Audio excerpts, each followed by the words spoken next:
Okay, I want to do a quick review about the Sig Sauer P250.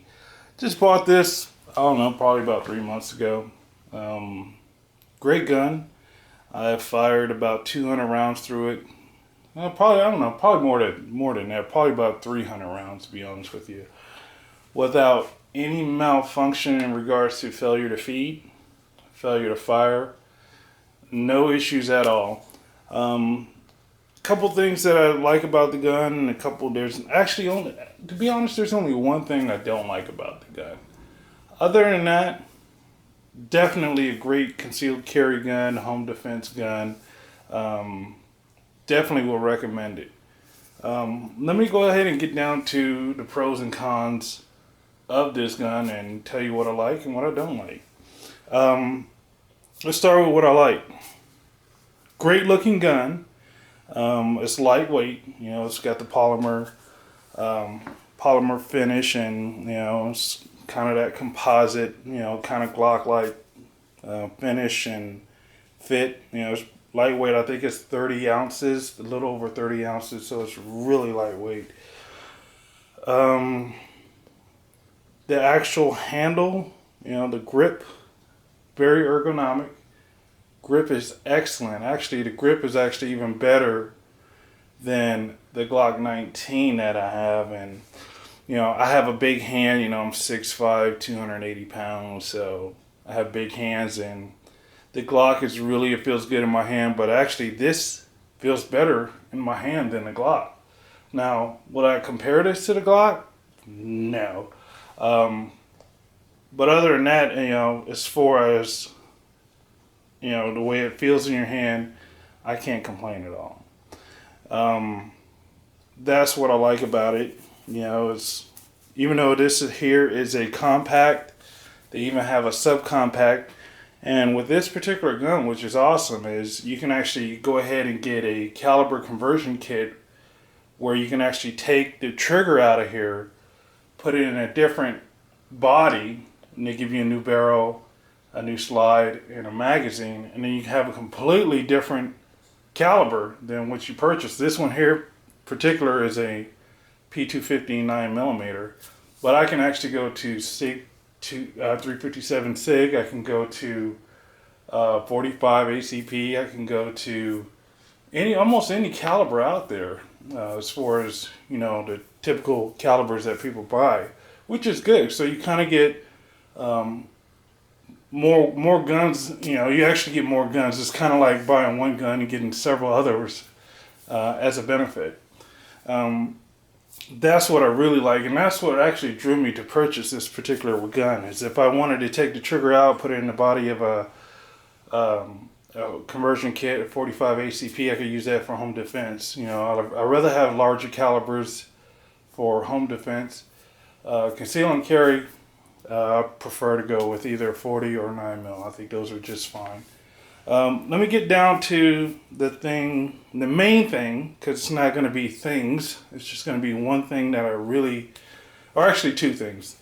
Two things that I really don't care too much for. And I'll go ahead and get to that right now.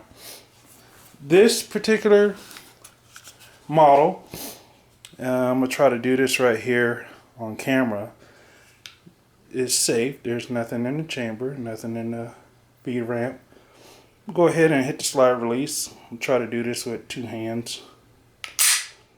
One hand. Now, what I don't like is the trigger pull. And let me go ahead and show that to you. You have a really, let's do it this way so you can see the trigger. You got a really long trigger pull before it breaks.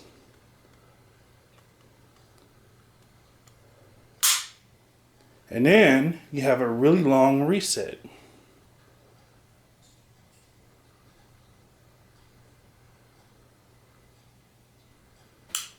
You hear the click?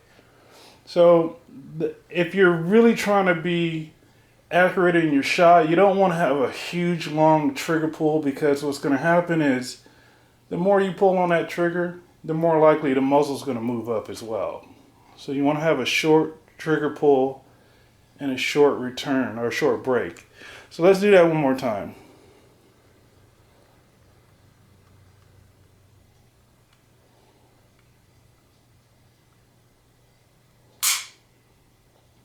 and then the reset.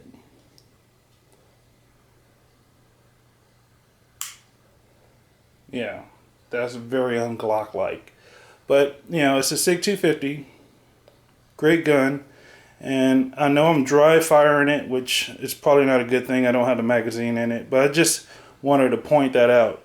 When you do buy this gun, you probably don't want to use it for nothing like competition shooting or anything like that. Because, like I said, when you're actually on target and you have such a long trigger pull, what's going to tend to happen is the muzzle's going to come up because you're pulling so far back and you tend to shoot a little high.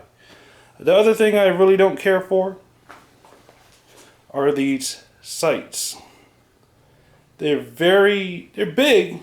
Don't get me wrong, they're big, and you know, the only part that I don't like is they're non-adjustable. So you can't really adjust for windage, elevation, or anything like that. That can always be swapped out. You can probably get you some aftermarket or whatever, but I don't know, right out of the box, the sights seem pretty darn accurate. I wouldn't say they're dead on, but pretty damn close. But other than that, those are the two things that I really don't like about the gun. When I first got it, you know, this is just me. You know, there's always going to be somebody online, you know, little trolls here and there, because that's all they are, little trolls. When I get a handgun, the first thing I do is break it down, and I lube everything. I lube the shit out of everything. The barrel, the trigger, what else? The firing pin. I break it completely down and lube up everything. The breakdown on this gun is very quick and easy. You know, it's quicker than most other new guns nowadays. You know, nowadays they're actually doing things to make it a little weird for you, but what you do is put the slide back, pull this down, hit the slide release. Let's see if I'm out of frame there. Hit the slide release and the whole thing comes off,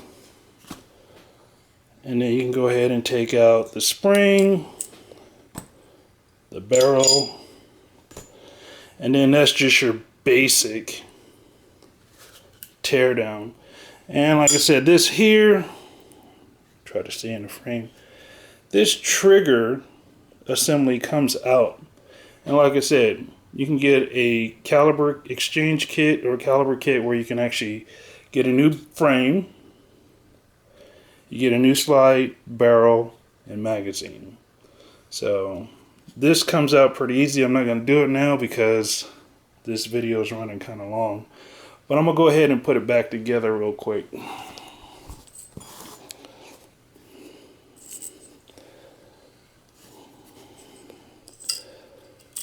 Yep.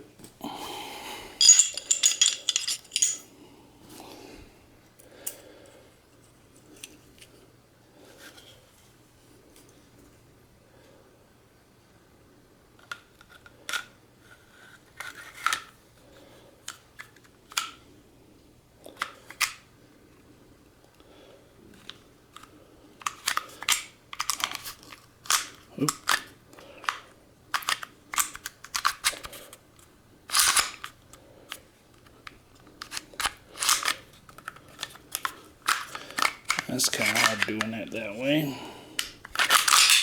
There we go. So you just push it all the way back and then push this up and it goes back into place. So there you have it, the P250 Sig Sauer. Great gun, highly recommended.